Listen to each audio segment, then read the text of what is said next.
Do we have to? We are live. Welcome to the Firearms Insider Gun and Gear Review Podcast, episode 340. We showcase gun reviews, gear, and anything else you as a gun enthusiast may be looking for. We strive to evaluate products from an unbiased and honest perspective. Okay, who's got the YouTube video on?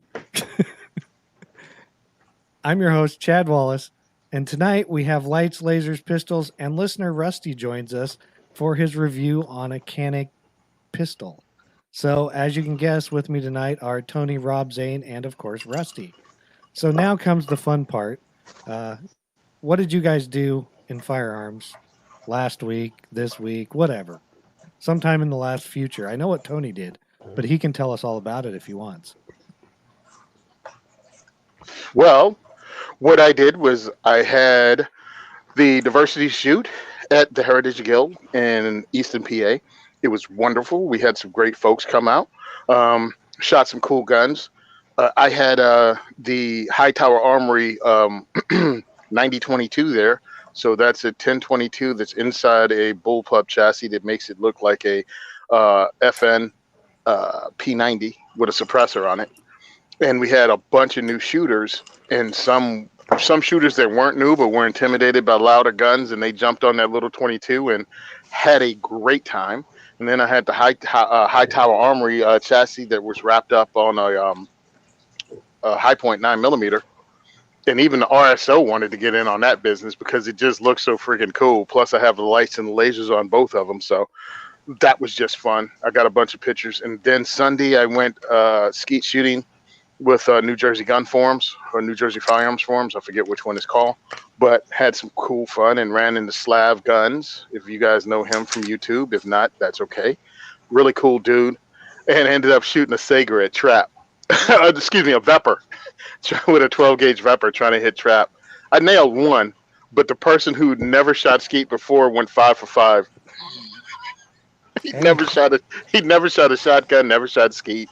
He grabs a Vepper, pretty much an AK 12 gauge, right, and blew him out the air left and right. Well, the reason is because he probably didn't know any different. See, like, he didn't know how to shoot a regular shotgun at skeet. And so he was just like, just aim at it and pull the trigger.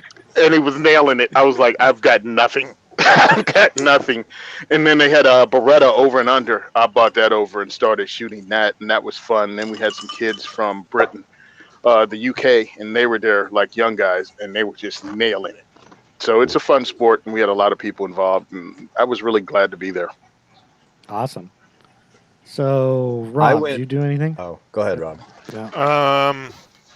Not really. I'm in the busy season for work, so for the next 2 or 3 weeks, I'm going to be working 14-hour days and not having very much time to go have fun. So I'll wait until then, until middle of October, and I'll have fun. And here we go, Tony doing his little knife porn video again tonight. Yeah. There wouldn't be an episode of that, Tony, and some knife porn. That's true. Okay, Zane, it's all yours now. I went to a gun show, and I successfully talked my brother out of 3 out of 4 bad decisions. Okay, so I'm what 75, was a good 75. So I talked him out of a Taurus Judge, then I talked him out of a Kimber Micro, and he settled on a SIG 365 XL. So yeah, that's okay. Yeah, that's good. And then I talked him out of the and bad then I stuff. talked him out of some like 50 grain projectile BS ammo that the guy was trying to push at him, Underwood or something. And then he still ended up buying a crap holster for it, but 75% ain't bad. Well, that one guy will wind up selling that ammo to somebody else, but not me. Oh yeah. Yeah, well, depends on how much you want it for it. I just want to check it out, but at stupid prices, forget about it. Yeah, well, he was pushing it as like, hey, it goes 2,000 feet per second. And I'm like, so? My 5.56 goes 3,000 plus. And he got my brother got the 365 XL with the Romeo Zero on top of it pre-installed. Nice. It's pretty nifty. I don't know much about that optic. I know the Romeo ones didn't hold up very well, but they apparently redesigned the Zeros, so we'll see. So that was. I hate gun shows so bad. I just hate them. And then I did a lot of range maintenance. We mowed the gun range, repaired target boards, you know, all that stuff you have to do because I got a class coming up. Awesome. So, didn't Well, actually Did you get to pick test up- any triggers though. Did you pick up a T-shirt that says "I don't call 911"? No. That's great gun show Yes. fodder. They had there was a booth that had tennis shoes that were called Trump Force Ones. And they wanted, I think, $90 for these freaking You know what? At this point, I think I just have fun going to gun shows, asking to see if anybody had Biden 2020 T-shirts. Oh, man. Oh, you're Yeah. I'd say I I did find a really interesting silencer at one of the booths that I know the guy who runs the FFL. Some company I've ever heard of called I think Wit Manufacturing. Whip machine or whatever. Whip yeah. Machine, Yeah. maybe? With machine, yeah. Had a full auto rated, no barrel length restriction 223 can that literally was the size of a bull barrel and like 3 inches long. Is that their Canuter valve or whatever? Yes, that Yeah. thing. And I'm like, it can't be that quiet. And he's like, it's not. It might be hearing safe, but it just knocks a little bit of the crack out. And I'm like, I'm pretty sure I need that. And even with the tax stamp, it's coming in under $500. I'm like, that might be going on the end of my 16-inch AR. Hey, Tony. Yes, Or sir. not Wait a Tony. minute, so is that Sorry. a built-in? Is that a can that's built into the barrel? Is that a separate can you have? No, to, it's a separate. It's a just a tiny little can that's direct it's a threads. screw-on Okay. direct thread can that's why they touted as, it's not light, it's not it's made to just knock some of the sound off. If you're using it on like a 22 or something like that, of course it's probably going to be hearing safe. The but problem is it's not serviceable, so I don't know how well it would work with 22 That's because you can't true. take it apart to clean it. But I mean, for hunting, when you're gonna fire maybe 1 or 2 shots and you don't want to put a bunch of weight on the gun, well, I mean, Yep. it knocks it down to almost hearing safe from what I can tell. Basically, it's right about 140 or 136 decibels, somewhere in there. Wait a minute. How much At was the this? ear. It's like $500 with the tax stamp. Yeah, they're like $295. Yeah, they're like price. between $260 and $299. Yeah. That's right. That's right there with the Black Aces tactical. They're po' boy suppressors. Yeah. Yep. I don't know. It just looks. I've never heard anything about them. I don't know if they're good or if I they're mean- garbage or what. But I'm like, it looks interesting. Yeah, I It's- just remember when they introduced them. That's all I remember. The big body 223. Spelled TUTU3. They have some very interesting marketing. I was on Yeah, I their bet. website and I was like, okay. I think it's funny because of the price. And yeah, I mean, come on, dude. A sub $300 suppressor. Yeah. Yeah, you're not an operator. You're not going to try to cater to operators with them. No. But guys who want to do what you're talking about, heck yeah.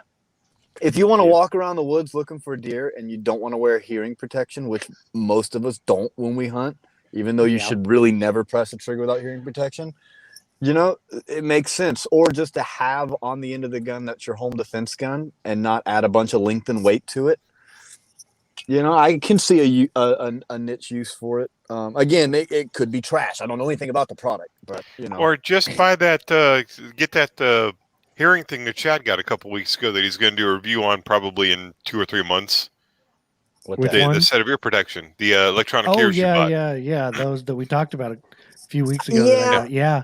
I mean, have some electronic hearing protection, and I still don't like wearing them when hunting because you lose a little bit of where the sound came from, and you I do don't lose a little bit of that, but like you said, it's amplified, so you can hear animals farther away. yeah, I don't know. Yeah. I just saw this little bitty tiny. It was the tiniest suppressor I've ever seen.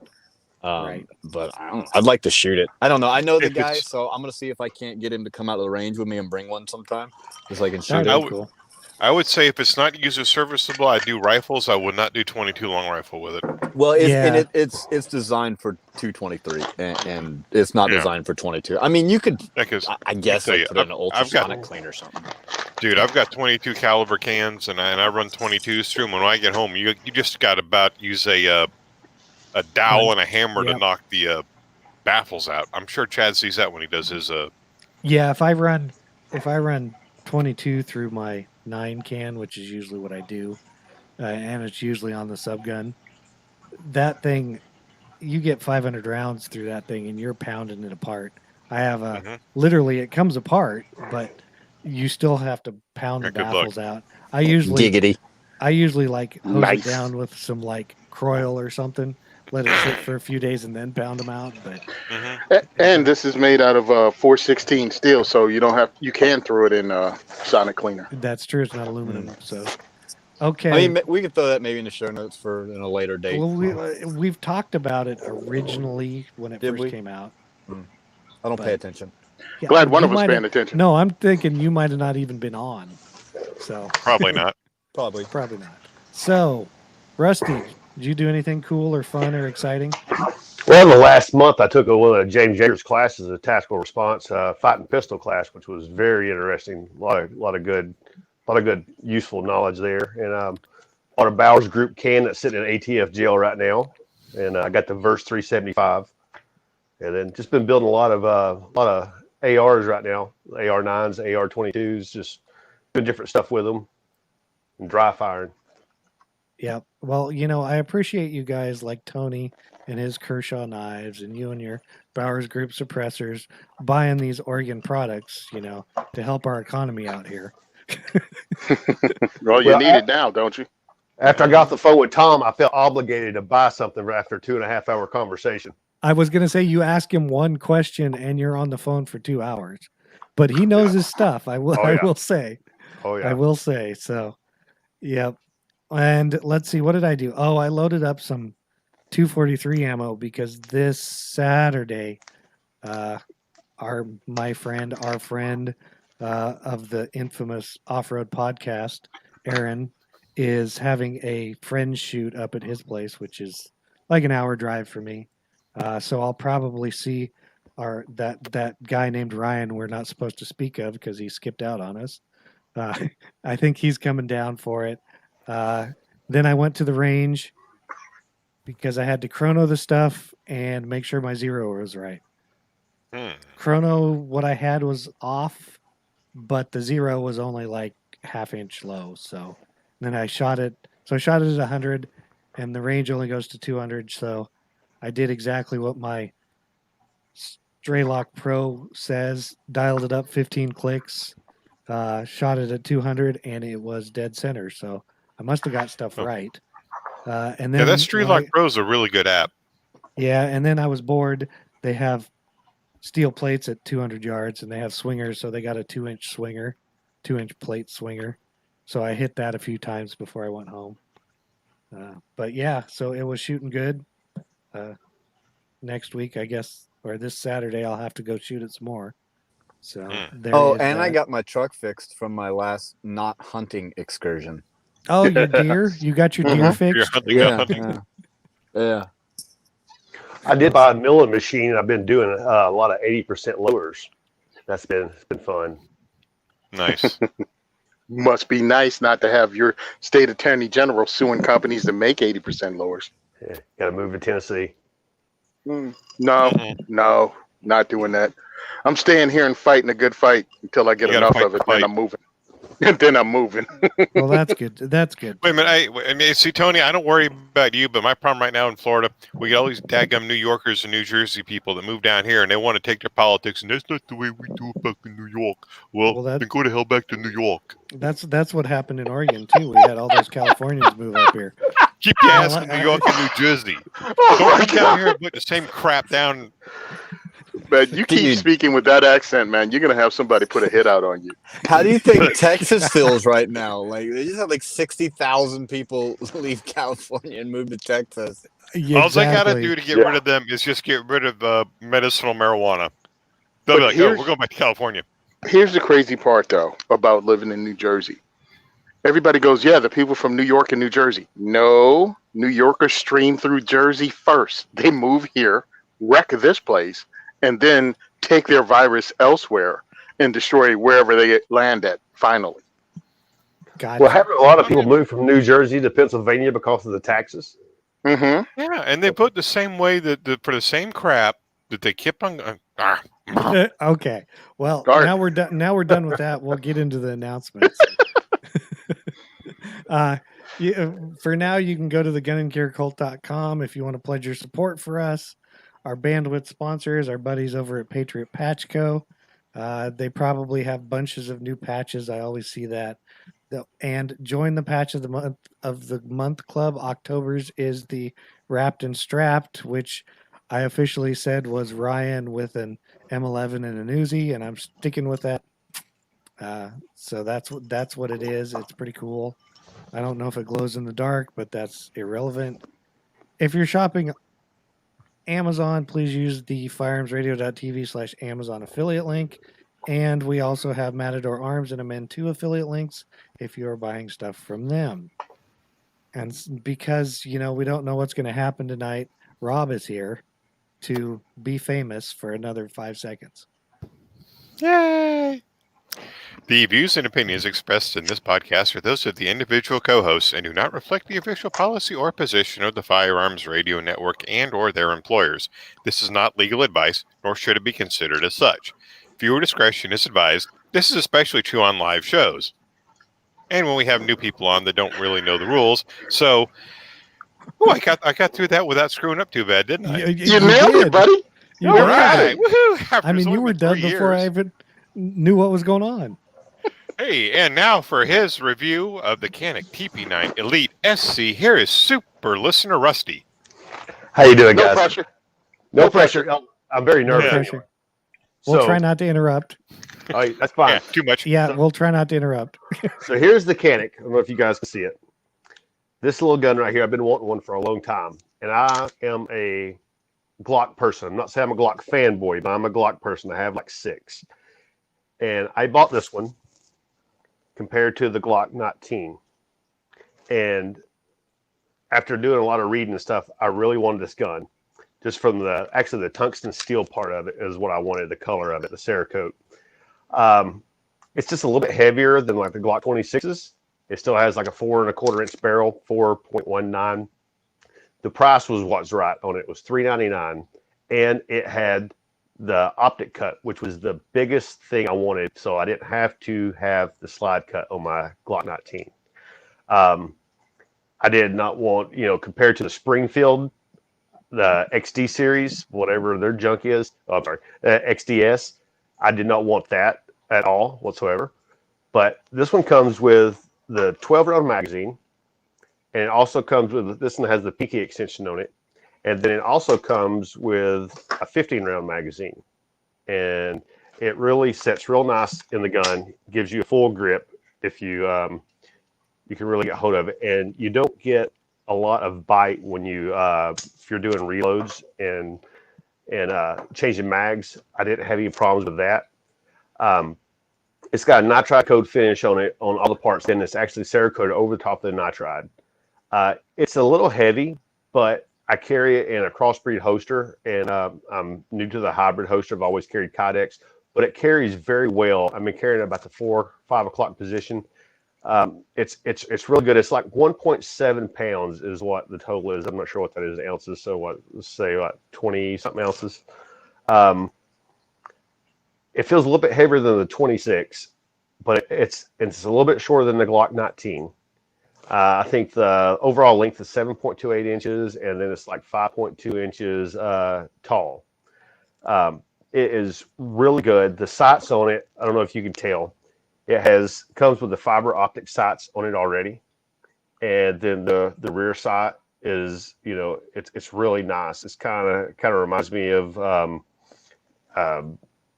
I just went blank right there, but the sights are really nice, and the optic cut was good. It comes with all the different the plates to cover it up, and then it also comes with all of the screws to mount the optic on there. And I'm running a Swap Fox on there right now.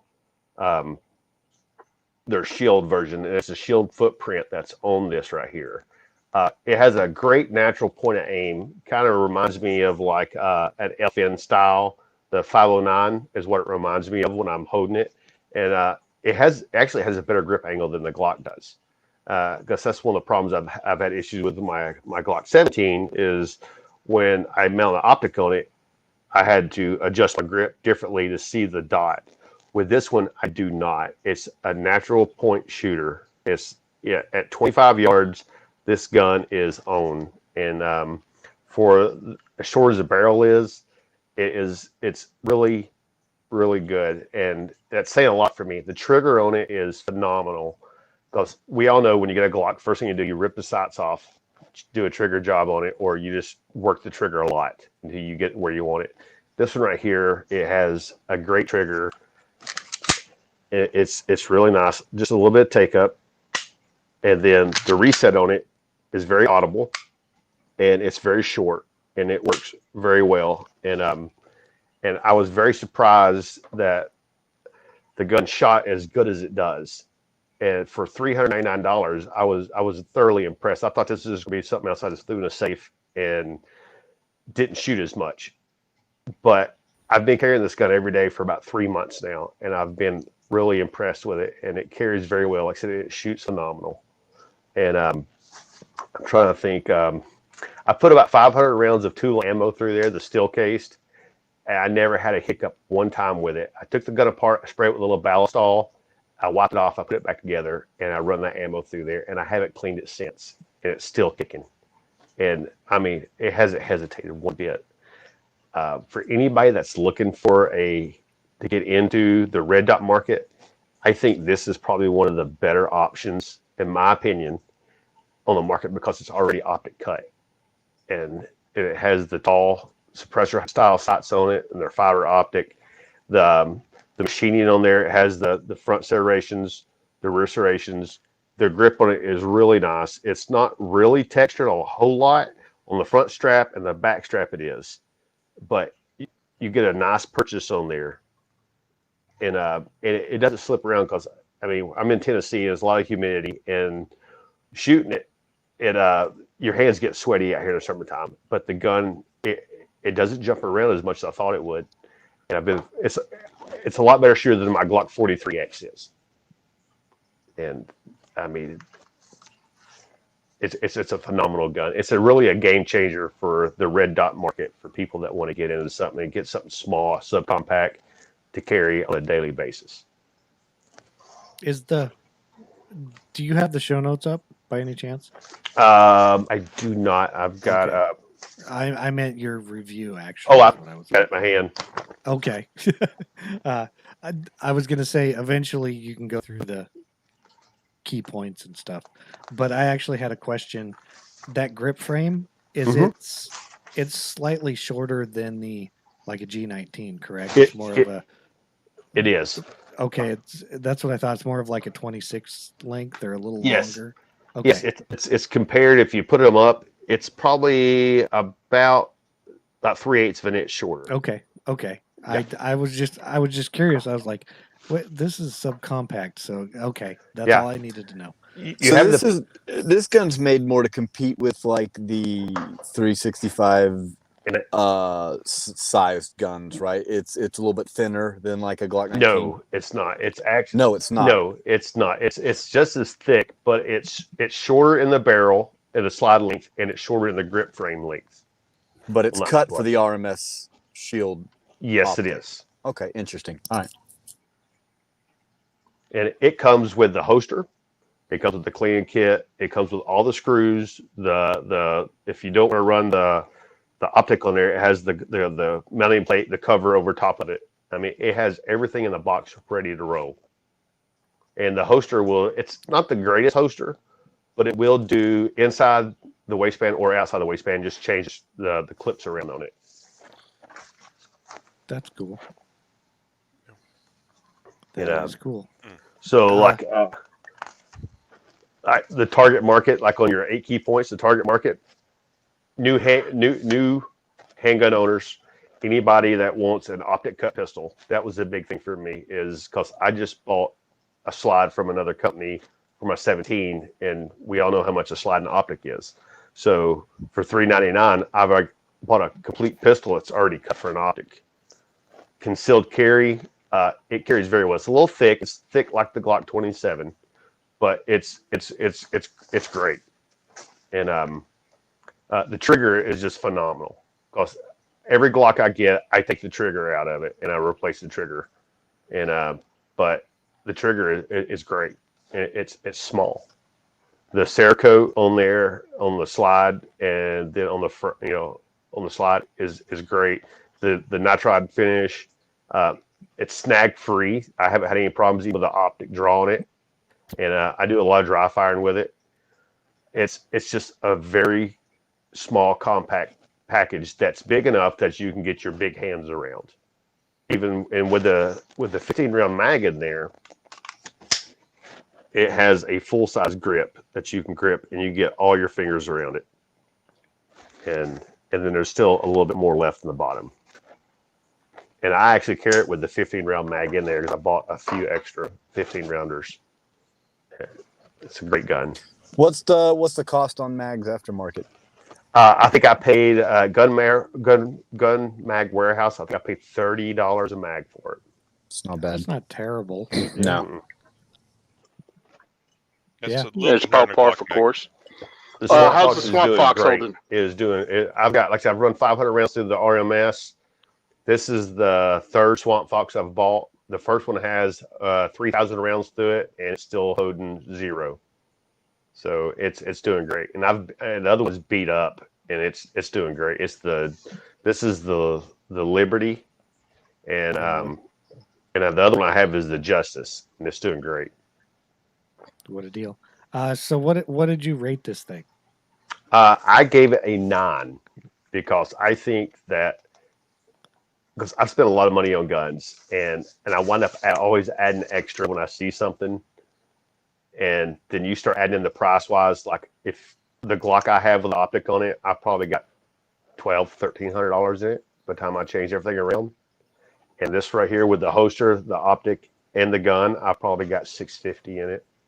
Yeah, your optic almost seemed probably as much as the gun. Exactly. I know it doesn't, but it's still a chunk of change when you're running a $400 pistol. So yeah, and like I say, it's really for somebody that wants to get into the gun market and that's thinking about running a red dot instead of buying a gun that's not cut and having to have it cut or order a slide. I think this fits that market very well. Yep, I got you. Well, we thank you for that review. You guys got any other questions? Yeah, I for do. him? Okay. You mentioned the FN 509. Have you shot the 509? I have shot the 509. How does it compare to the 509? It's just as good in my opinion as the 509. The 509 with the FN, you're getting a better quality product. But because when I was looking at buying either the Canik, what do they call it? The competition shooter pistol. Mm-hmm. It's got the gold barrel and the gold trigger and the out.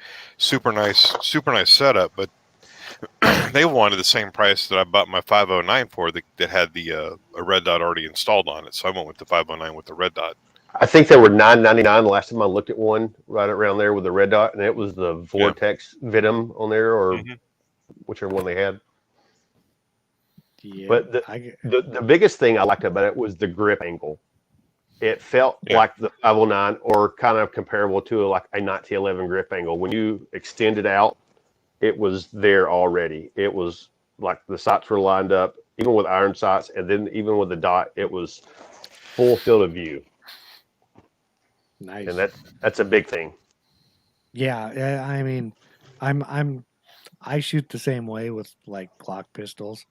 I don't have any problem shooting them, but if it's an actual Glock, I know I have to twist my wrist down slightly to get the sight picture.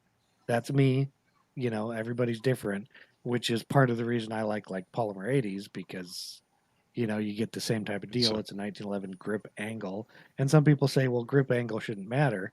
Well, when you shoot a bunch of different guns, if you're used to one, it does matter. If you only have one gun, it doesn't matter because you're going to put enough repetitions in it or should that it doesn't matter. But, when you're shooting different guns all the time, you do a certain draw stroke and that's how it works. Well, and the big thing with grip angle is it doesn't matter if you're shooting slow fire because you just line the sights up. Right. But if you're trying to get your splits down, that's where it can play a role, especially and picking up the dot originally on your original presentation. Yeah, Right. my son shoots the Glock 17 Gen 5, and he's running the red dot. But he practices and draws every day with that, and it's a natural point of aim for him. His POA is just phenomenal with it. I shoot a lot of different guns. He's always making fun of me because I'm always shooting something different. And he says, I just need one gun, one rifle. Well, I'm a gun guy. I want everything out there. And that's why I went on my G17. I went with a Timberwolf frame for the Glock because it felt more like everything else I was shooting. It was closer to everything else. And that's what I like about the Canik. Gotcha. Well, we thank you for that. That was the Canik TP9 Elite subcompact review. So now you're just one of us. So you Sounds can good.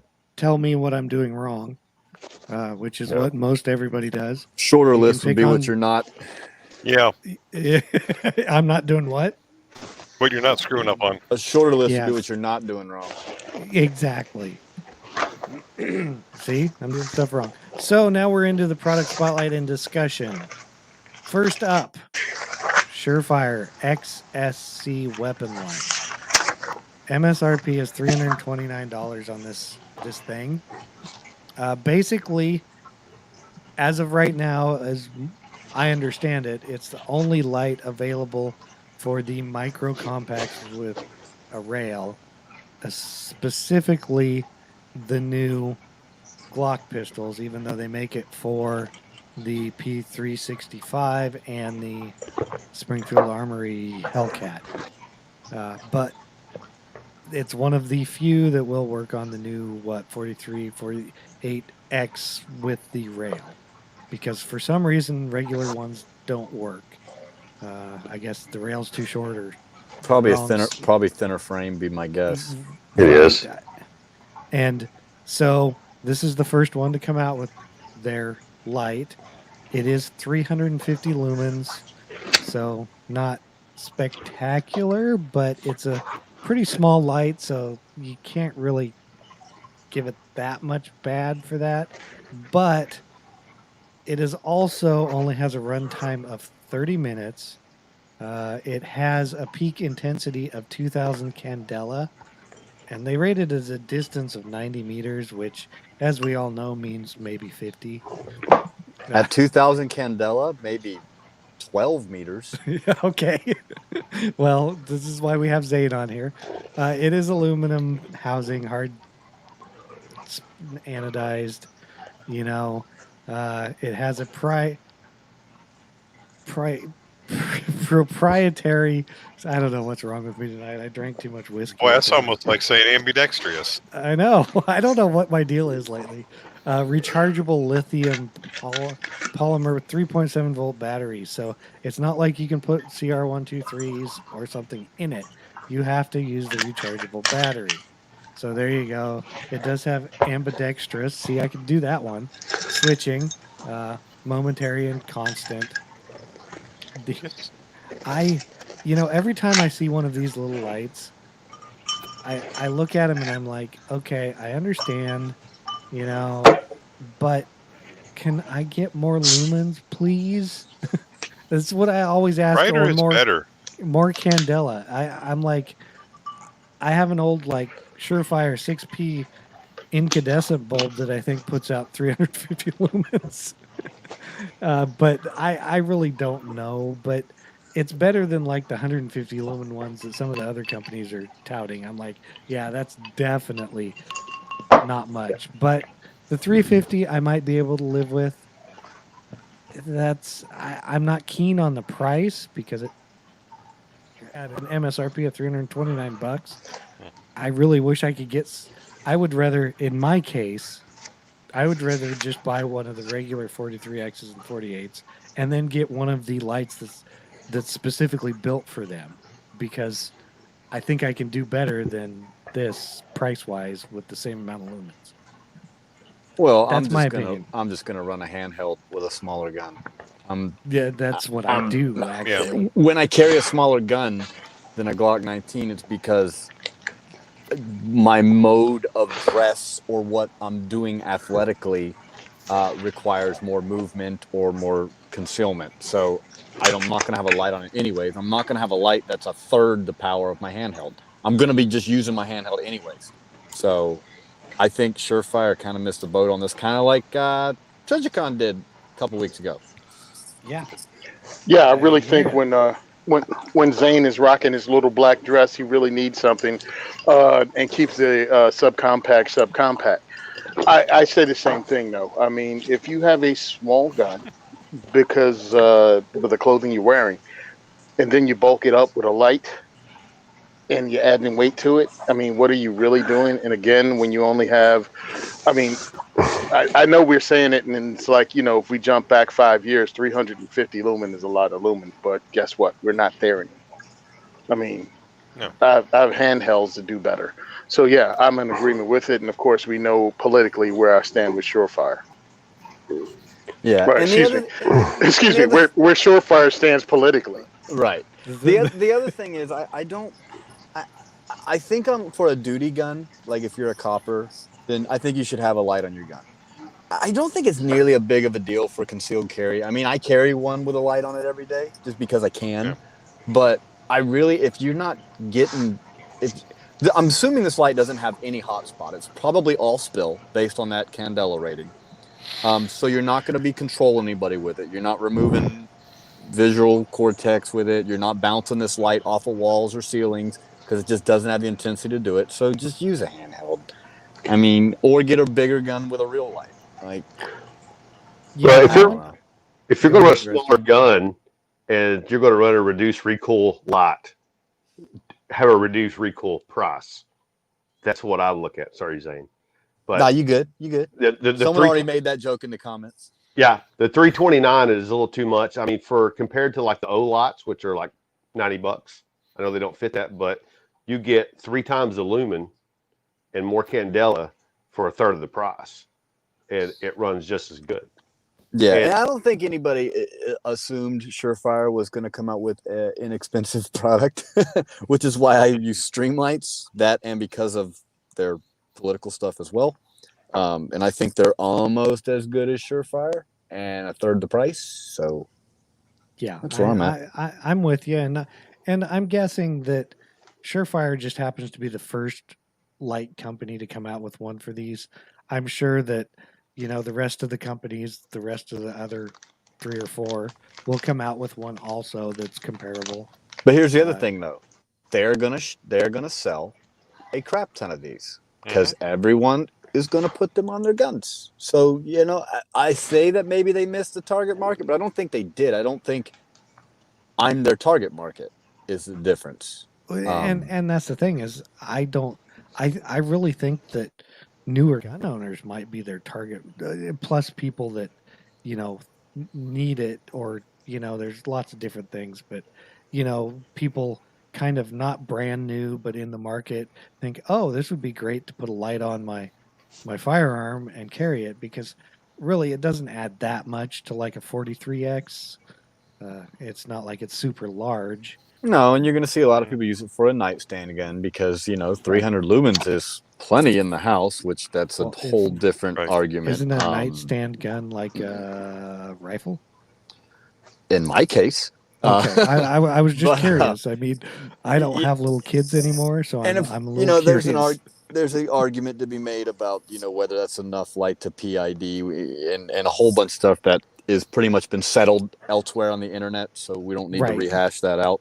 But yeah, I think they're going to sell a bunch, but none of them will be to me. My question is, so I like to have extra things in my truck or my go bag. How much is the extra battery pack? I couldn't find that, plus their proprietary battery pack and the extra charger. Yeah. It probably charges on a micro USB, so you probably got about 1,000 of those laying around. I was going to say, I don't know if they have an extra battery pack. I think it's all integrated. They have a battery pack. If it doesn't charge from a micro USB, they seriously missed the mark. No, it's a pack that doesn't charge. Oh, good God, no. And it doesn't charge. Okay, then they definitely missed the mark. Definitely. How do you charge it? But this detachable battery pack It that comes, incharge- the charger it includes comes a with it. charging cradle. So it's a with proprietary two charger. charging bays, Yes. so you can keep Yep. charged spare batteries readily at hand. Except, And Except you what's- can't find where the extra batteries are. I mean, because how much unless do you extra can plug batteries this cost? thing into There's your not listed. car, yeah, it doesn't say yet. It does So I'm not say okay it. with proprietary batteries. You know, my shotgun has a flashlight on it with a proprietary battery, but it charges from a micro USB. So when I notice it's getting dim, I just plug it in for a couple hours. Don't have to take it off the gun. Right. I have, like you said, I have a handheld light, the nightstick handheld that I did a review on a couple years ago, probably. That is USB rechargeable. It's got a micro USB. Same kind of thing. It's got a proprietary rechargeable battery, but it's also a handheld light. So, you know, you can tell. You just plug it in every so often if you need to, but you plug it in right in the light. You know, it'd be nice if it used like CR123s or something also, but because it's a more compact light, it doesn't. And so I understand that at least like with that, you know, I can plug it in my car, I can plug it in elsewhere. Yeah. And it doesn't just cut off. It's like you said, it Right. gets dimmer. So And that's kind of what mine is. It's supposed to be a handheld. I just have it on mounted. my shotgun. It's the Streamlight USB HL 850 lumen Right, thingy. so I think I even did a review on it a while back. It's essentially basically the same nightstick light I have that's Yeah. 850 lumens. Yep. Just different brands, but yeah, I get it. Okay, I guess we're done with the XSC weapons light for now. See, I've got the OLED Mini 2 Valkyrie on my 19. And What's the lumens on those? that is 600 lumens, 2,500 candelas, $89. And it Exactly. 2,500 or 25,000? 2,500 is mighty low. 2,500, I believe. Okay. But it will and it has the kind of like the iPhone charger, magnet charger goes on there. But their chargers are $12.95. I keep one in my bag. I keep one beside the bed, and it is very bright. And it's push button activated, or it goes down either way. And granted, they don't have it for the 48 yet, but they do for the 19.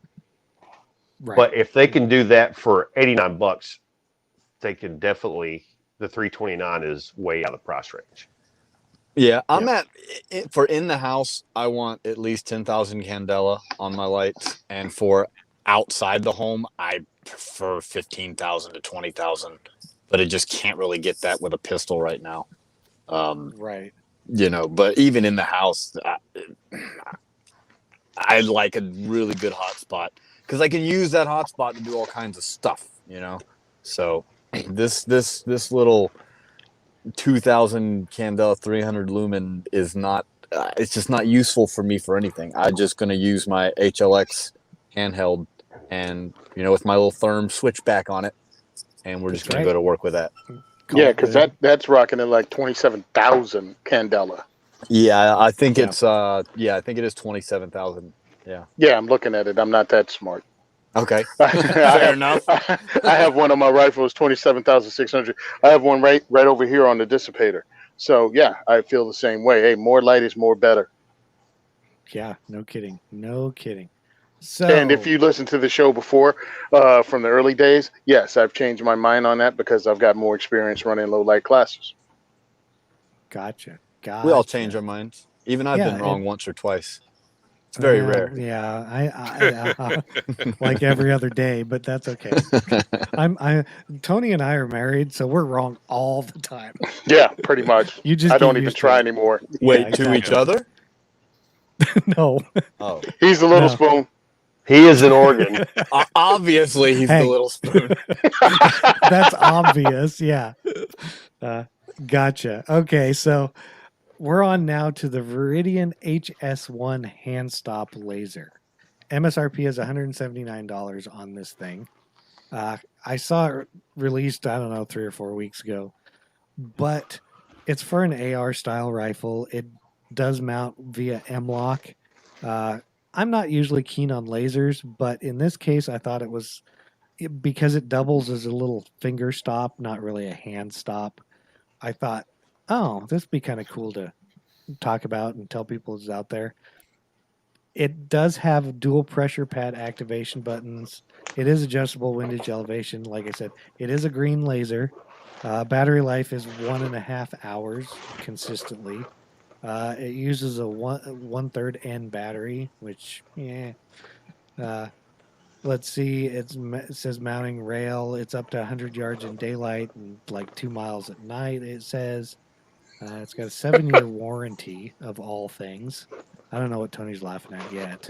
2 miles. Yeah, exactly. That's I was like, yeah, okay. That's what, a 30-foot diameter?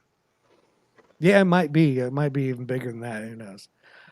But either way, I thought I looked at it. I was like, okay, at least it's innovative because they're putting everything in one little thing. It is a finger stop, so you can just kind of know where to grab it. You just put pressure on it. The laser turns on. Like I said, I'm not a huge laser fan, but they do serve their purpose every now and then. You know, hey, maybe on a home defense rifle, if you're into that thing, that's the one thing. If this had like some sort of light in it also, that would be way cooler.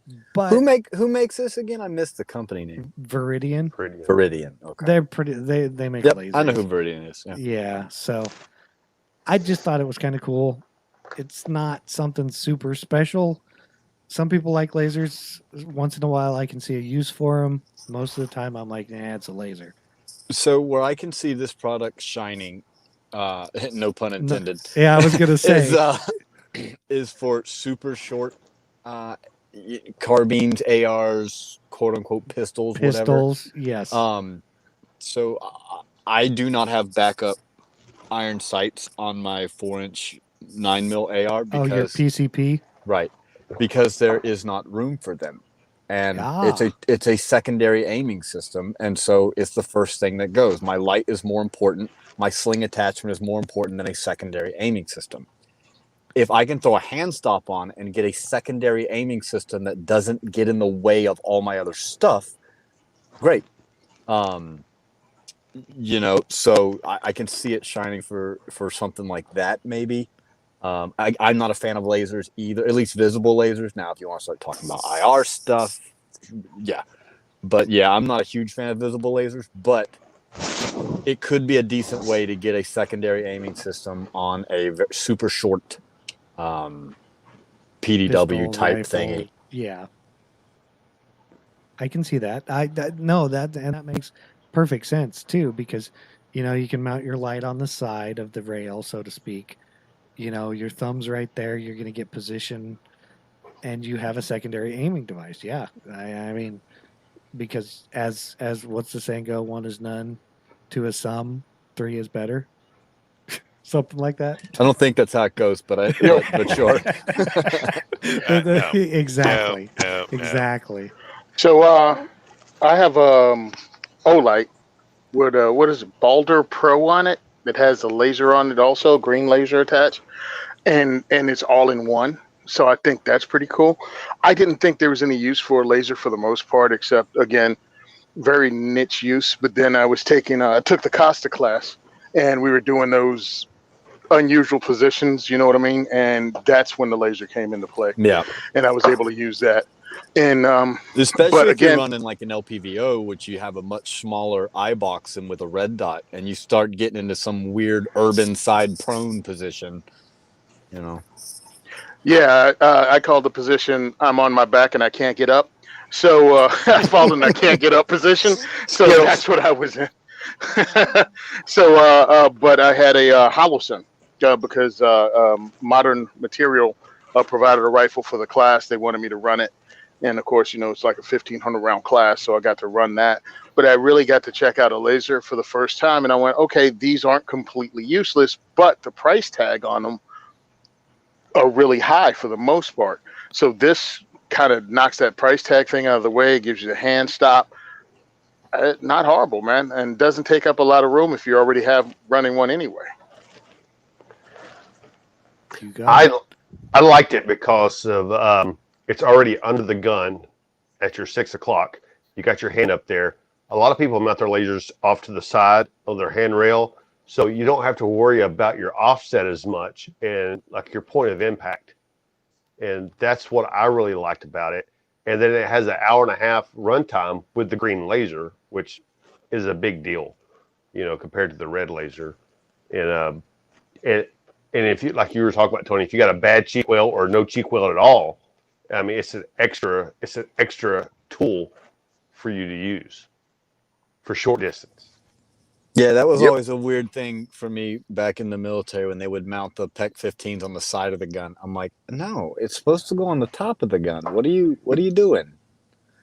Especially when you're shooting out to 2 miles with it. Yeah, right. Right. I'm putting this on my 338 Lapua. You're putting it on your M2 is what you're doing.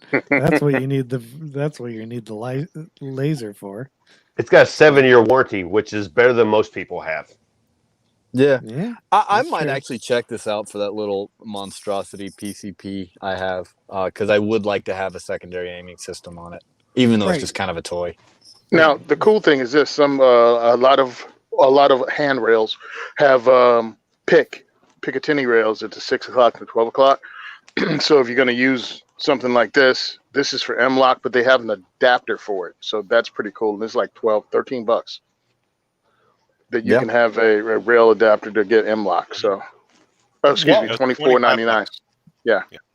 What would Sorry, your point of impact be on that, or your basically your target acquisition? Where would you sight this in at? I would probably. Well, with lasers, what we came to do with IR lasers is we actually sighted them to the offset. So at 300 meters, 1.1 inches to the side, so it was left parallel or right, whichever line. side. But yeah. in all reality, I'd probably, if at the 6 o'clock, I'd probably just sight this for whatever I sighted my red dot for, and just know what my holds were. That's what I would do. Anytime I've run a laser, I've always chased the laser instead of looking Right. at my sights. So it's always been on a pistol. That's one of my biggest issues with lasers. I see that a lot. So on pistols, what I usually recommend people doing is setting them up to where when your sights are aligned, you can't actually see the laser. It's behind the front sight. And so you can only see it if you're in like a weird shooting position. So with a rifle, I would probably try to do something similar, though it's a lot more difficult to do that. I'd probably sight it at 50 and then see where it hits at 200, and then tweak it from there. That's the thing and if you legitimately, if you sight it in at say 100, then you're not going to be you're going to be close, an inch and a half. Yeah, it's at the 6 o'clock position though, so that's what's. I don't know. Actually, I don't know where I'd sight it because I'm used to have lasers on the 12 o'clock position. Well, on the 6. Rob pulled his M-LOK rail on the side. You can mount it on the side or on the top, wherever you want to put it. The only thing is, I'd look at where you're going to use it. If you're going to use this on a defensive weapon for your house, I don't have a 50-yard shot in my house. I would that's not the point of the foot shot. Yeah, but that's not the point of the 50-yard zero. The other thing is you don't have near the mechanical offset either. You got to think about. So with your red dot, you have a 173 riser or a 19 whatever riser, which is where you get that mechanical offset. So with it being so much closer, to almost being concentric with the bore, I don't know what the offset would be. That would be something I'd have to play with, actually. That's a really good question. I don't know where I'd sight it now that I've gone full circle on this. See, all you had to do was do this thought experiment we gave you. And you do realize you're asking Zane to think, right? Yeah, exactly. That's why I said I'm trying to do math and stuff, and it's just not working. That was my first question because I have the new Swamp Fox optic. They have, what is it, the prism sight that has the 50-yard zero, then it has the 15, 10, and 5 yard. Just the 1X prism. Yes, and that's the first thing that popped in my head. It was like, are we doing a 5,200 yard zero on it? Is that? I don't think it would be a 52. No, it's because of it's how the the opposite offset because is. it's mounted below. Right. So that's my question. Yeah, exactly. Because you're now going opposite the way a normal rifle does because the way it works. Let's not just try to remember, figure that out. I think This- it's this obvious rifle- none of us are laser experts here. No, Well, not at all. The Not only at thing I'll all. say is this laser is only good for 100 yards in the daylight. So No, it's 2 not. miles It's at good night. for 2 miles. He said it right At on the night. No, website. at night. at night, Oh. Because you know how easy it is to see 2 miles at And night. identify a Yeah. target at What two, kind of at white even a light are mile. you using? Because I want that. Exactly. The sun. The sun. Well, no, this if you just had some really good glass and they're standing under a street light, you Nice. might be able to. Yeah.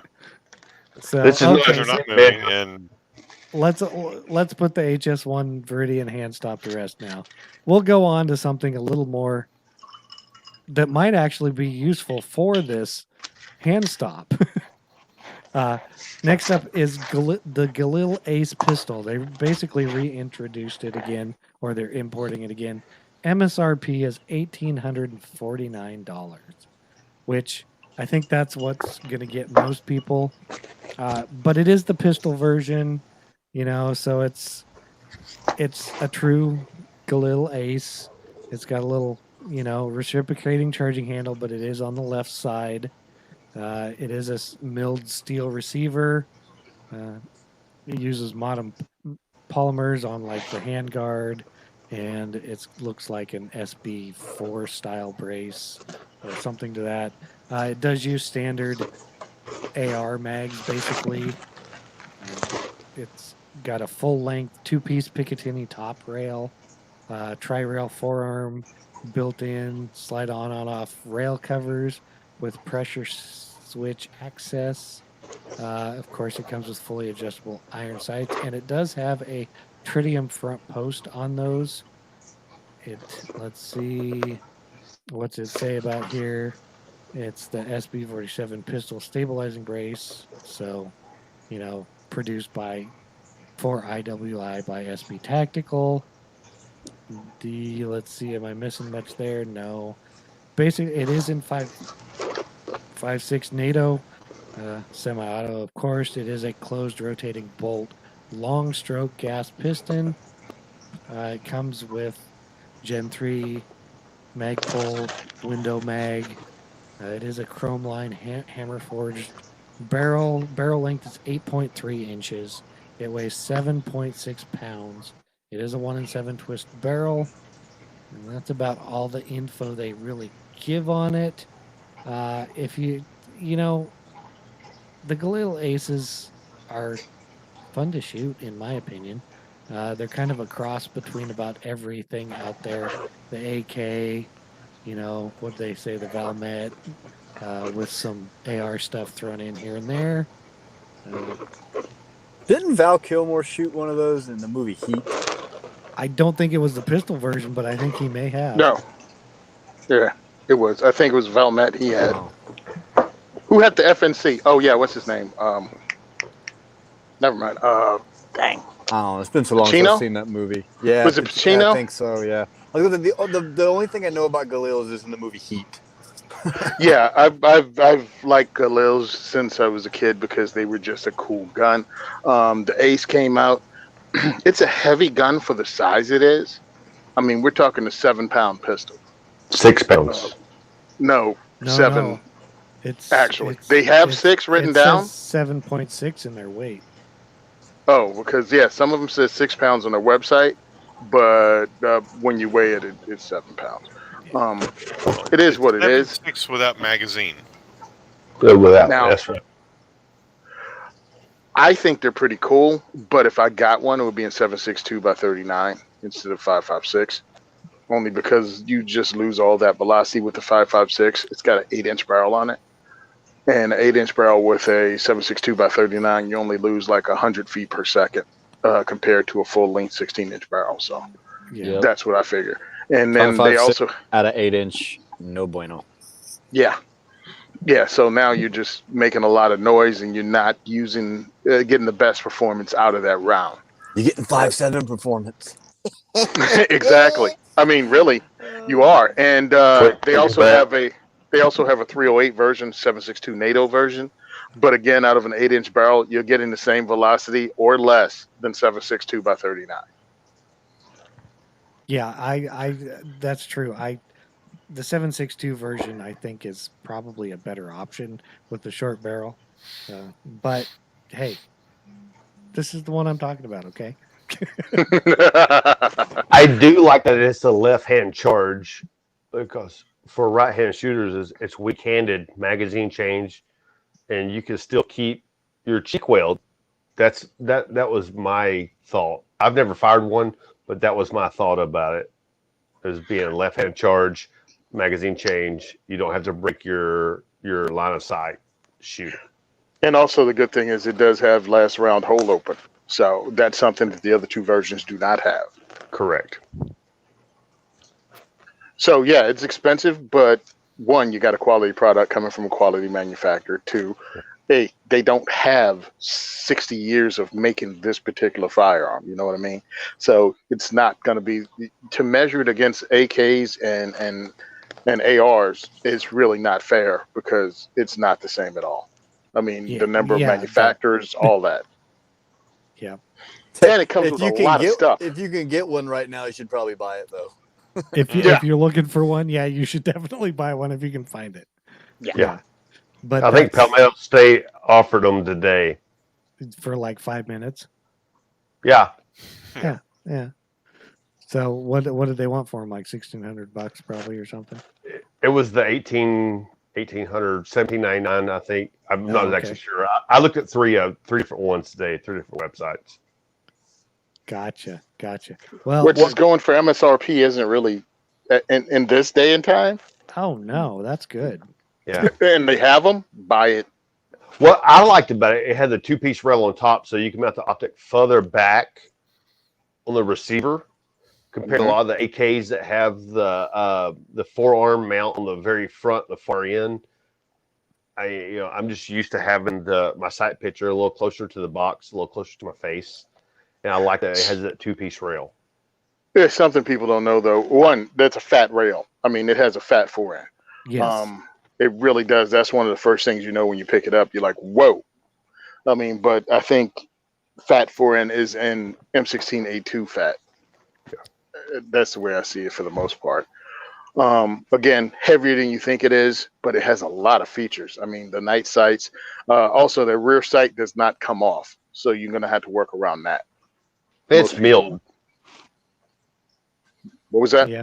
It's a milled receiver, so yeah. It's a little more robust. Yeah. Well, so I guess that was the Galil ACE pistol, right, in 5.56 that they are now bringing back. So, hey, quick question: these made in Israel or these made in PA? I think these are they PA? I think so. I'll look and see. Okay. Well, while he looks, we'll get into the listener feedback. Since somebody's doing something around here, because I don't. So first up, this is from Frank. He said, "Hey guys, I really enjoy the podcast and the product reviews. I had a question regarding purchasing used firearms. Can you provide some tips for the consumer considering used handguns? I have seen many show up at my local gun store in Connecticut. Hopefully, I got that right. Which have modifications like sights." But I am more concerned about those upgraded internals like springs and trigger assemblies. Should I consider these?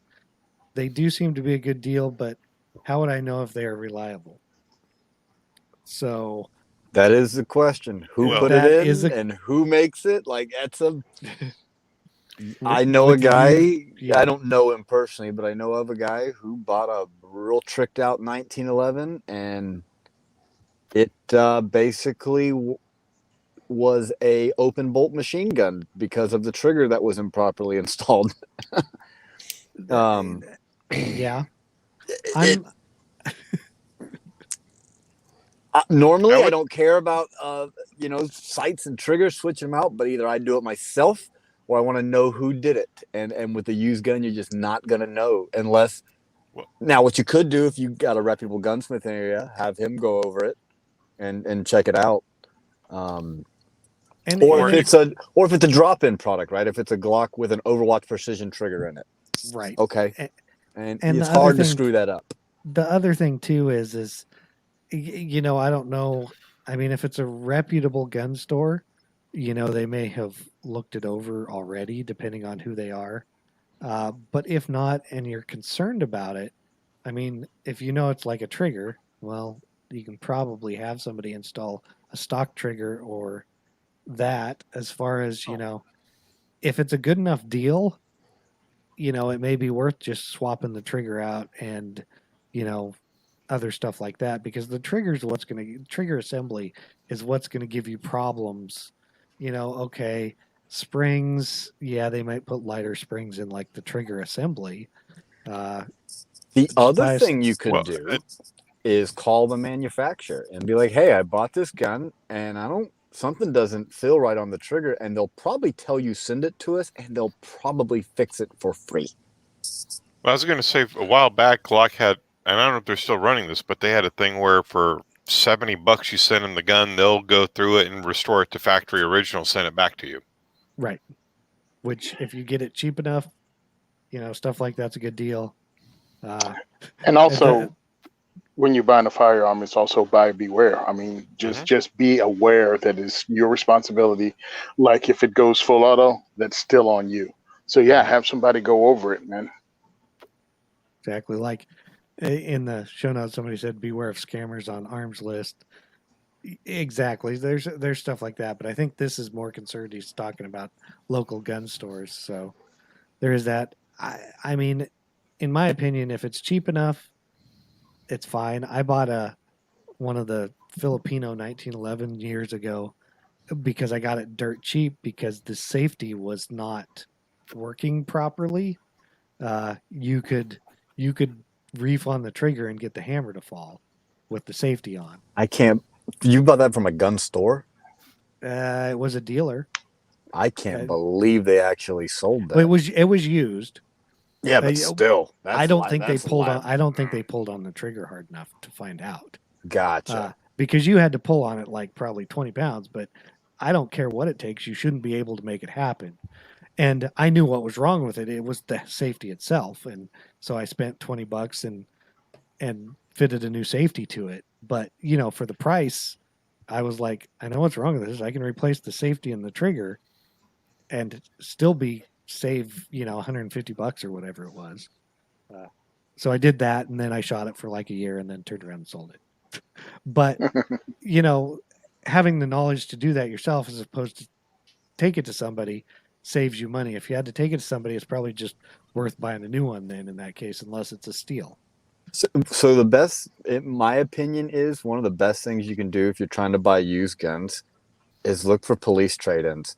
Typically, a certified armor has worked on them and installed all the parts, and they're going to have a lot of holster wear, but they ain't been shot a lot. Yep. Yep. They haven't been shot a lot. They have somebody look over it, not because they take good care of their guns, just because of the liability. I mean, it's not like cops take great care of the firearms, but when most of the things you get aren't coming directly out of holsters, usually come out of the armory first. I mean, they could come directly out of holsters, but most of them go through the armory before they let them go anyway. Yeah, or a lot of them are sent back to the factory, and then the factory as trade-ins, and then the factory looks at them and then ships them off to. Well, and the end user, it's a lot like the military, and with most agencies, the end user is not allowed to do anything other than basic maintenance. If you want new sights put on your gun, your department armor is putting them on. If you want a new trigger and your department authorizes it, the department armor is putting it in. Yep. Yeah, and that is true. That's always usually a safe bet, and you can get some pretty good deals on like police trade-ins. Mainly because they get so many of them at one time. Unlike the guy that goes in and sells his one P226, it's like they get like 20 P226s in. Right, exactly. Yeah, that's how I've got most of my Glocks. I've bought the 40 calibers, the 23s, and the 22s, and I buy the conversion barrel because I got two guns in one. And I could have three guns if I wanted a 357 SIG if ammo got hard to get. Our local agency is switching from 40 to 9s, and I'm like, cannot wait for the local gun stores to have all their old 22s and 23s because I'm like, I'm gonna get one for $300. Yep. Yeah, and that's the way. And So- also like Rusty's son, he's like, I got one gun, I got one nice shirt, Rusty. I got one pistol, one rifle, and I'm like, yeah, okay. Well, why don't you have a backup to your pistol? You know what I mean? Another pistol just like your pistol. He has a toker. But never mind. Yeah. Okay. Well, thank you, Frank, for sending that in. Hope we could help you some. The next one is from, these both came in an email. It's from ERCBRT. I prefer to say Erkbert, but he said, just wanted to say you guys are very entertaining and I appreciate your reviews that seem honest and sincere. Thank you for all that you do and the time and effort you put in each week. Finally, followed Tony and Simon Says Train, and I really like the 2A for E needs to have training in every state. I really think. What a great program and philosophy. Robin Zane, I feel your pain in the rain. My range is closed for the foreseeable future due to weather. And as with everybody, thank you for sending that in to us. We appreciate you very much listening and actually writing in and telling us that you appreciate us, which is kind of why we do this. I really appreciate the fact that Frank wrote in, and Eric Barrett, son of Barrett Manufacturing, Ronnie Barrett. Thank you for writing in and listening to the show.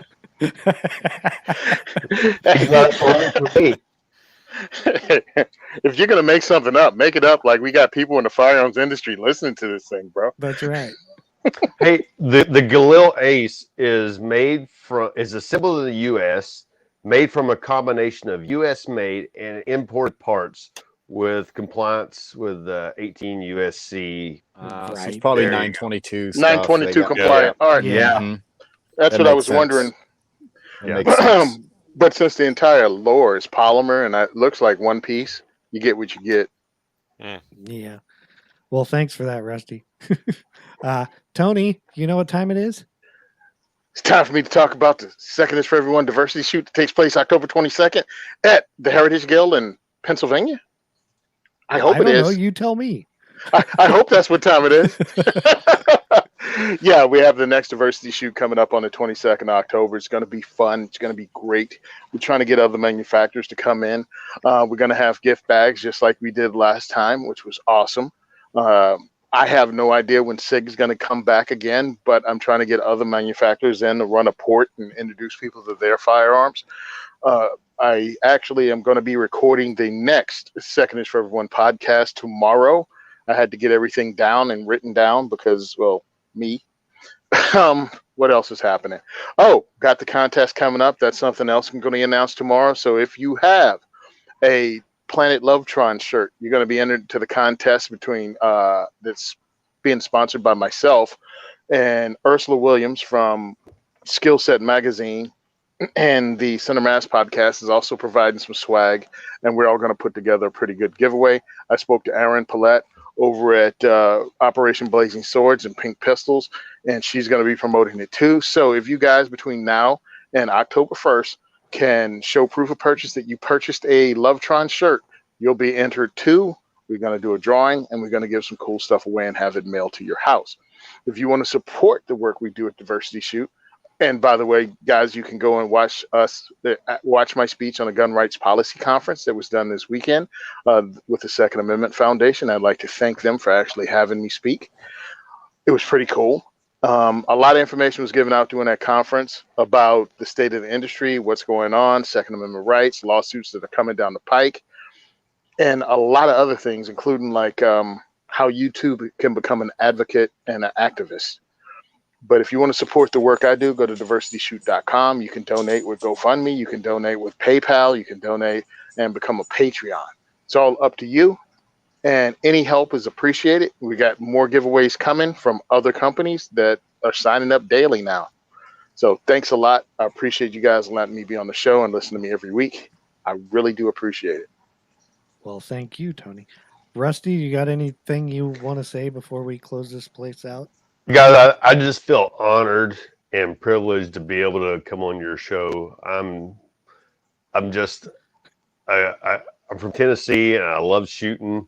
I'm a paramedic, and guns are my thing. And I feel honored that you guys published my stuff and invited me on. And I hope maybe one day be invited back again. Well, keep writing us reviews, and there's a good chance. Well, someone in the comments already wants you to replace me, so yeah. Well, that's pretty much anybody we have on wants to replace Zane. So it depends. Let me look and see. Is it my son, Daniel I don't know. Zemeski? Is he in there? I didn't see who Probably. it was. I didn't either, but I did see They it. said as long as you can shoot full power shotgun shells.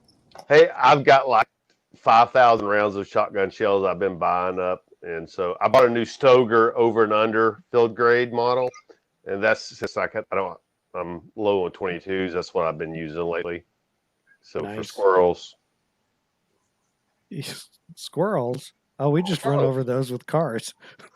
Well, I mean, the leaves are still out on the trees down here, so we got to do something to get a little extra push to knock them out. I got I've it. actually asked Tony when we were going to come squirrel hunting up there in New Jersey. That answered that question. Yeah. So I guess we've wrapped this thing up. Send questions, comments, or feedback to gungearreview@gmail.com. Remember to subscribe and leave us an iTunes review. Well, you can just send us a review here too, but hey, whatever. Check out all the other great shows on the Firearms Radio Network at firearmsradio.tv. Don't forget to visit the Firearms Insider. Check us out on Facebook and Instagram at Firearms Insider. And as always, thank you for listening to the largest pound for pound podcast on the network. And we are out. Bye. Bye, Felicia.